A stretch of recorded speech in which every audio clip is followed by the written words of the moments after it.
Welcome to Bible Einstein.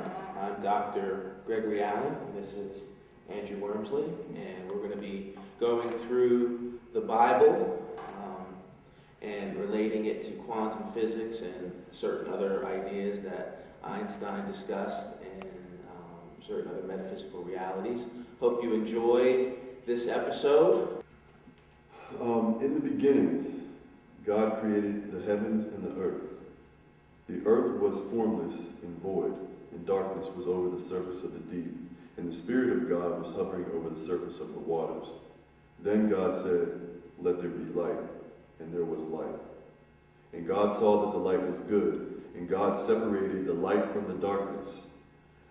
And God called the light day, and the darkness he called night. And there was evening and morning, one day. For me, many times when I read this, it was, okay, this is the beginning of the beginning. It starts off the whole thing, creation, and we're getting a glimpse of how what we call the earth, where we live, where things have grown and blossomed. We're getting a sense of how that was created, but we're also getting a sense of how this other area that I've heard so many times growing up, heaven, or here, it jumps out that heavens is plural. Right, like in the King James it says heaven, but actually it is more accurate when you go to the original Hebrew to translate it as heavens, and this is why in the King James it will say heaven and earth, but in more modern English translations it says heavens. So you have the heavens and the earth being created. But what's even more important there is that God in Hebrew is Elohim. Mm-hmm. So the word for God is also plural.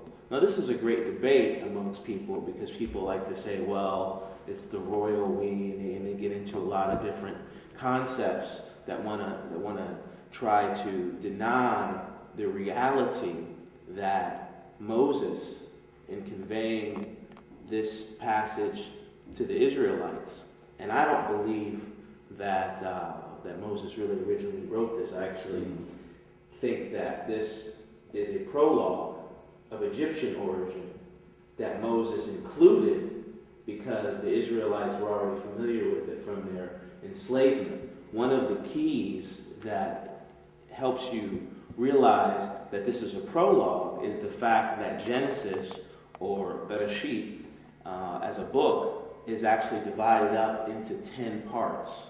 And each part begins with the phrase, "This is the account of," or "These are the generations of." Mm-hmm. So you have this phrase 10 times, dividing Genesis up into 10 books. But interestingly enough, this phrase doesn't occur for the first time until Genesis chapter 2.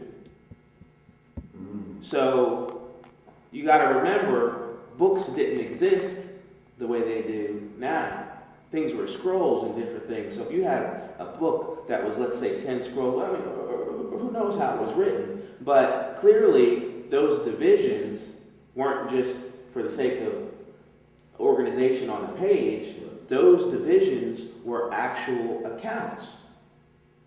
So if the first account doesn't occur until Genesis chapter 2, where is Genesis chapter 1 coming from? With that being said, it's very easy to understand how Egyptians could conceptualize there being more than one God. We know that the Israelites understood that there was more than one God as well for a couple reasons. Number one, when Moses is approached by Yahweh about going to the Israelites and saying, "Hey, God has sent me to free you," he says, "Well, who should I say has sent me?" And then he says, "Tell them I am has sent you." Now, wouldn't the Israelites know the name of their God? Yeah. Now, maybe he was saying, "I don't know their God's name, so tell me what your name is." But yet we know that that's not the case because "I am" translates slightly differently from Yahweh. You see, so clearly the Israelites were accustomed to there being more than one God. The ultimate proof is this. Christians want to say that this is the same God that we see in John chapter 1. But here's the issue. In John chapter 1, it says, and we hear this John 3:16, God's only begotten Son. Okay? So that means that God only has one Son. But yet, when you go to Genesis chapter 6, you have the sons, plural, of the Elohim.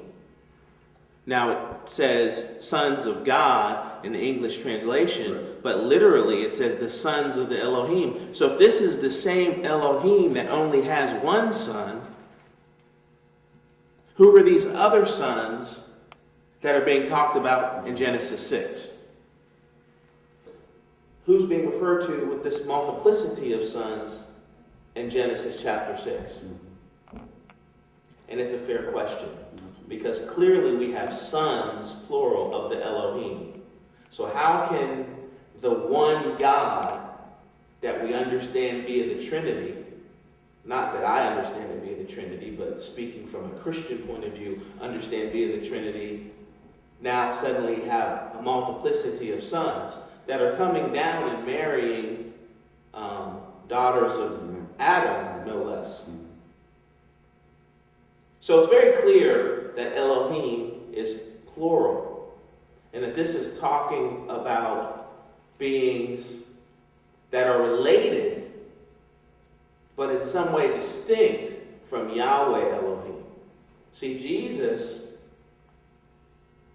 is the incarnation of Yahweh Elohim. This is why he's the Son. Not because he is the Son in a physical sense, but that he's the physical manifestation of a spiritual being. So the physical manifestation of a spiritual being is the Son. This is why it says begotten. Because to beget means to be in the likeness of. So if a spiritual being takes on physical form, the physical being will be in the likeness of the spiritual being. But the reality is that in fact they are the same being. When energy condenses to manifest as matter, that matter and that energy are still in essence the same. They just have a different density. There is a balance in the relationship between the matter and energy. Thus you have Einstein's E equals mc squared. There is a balance. They're one. E equals mc squared really is a nice way of addressing the relationship of Yahweh in spirit form to Jesus in physical form. If you equate Yahweh as the E and the Jesus in physical form as the mc squared.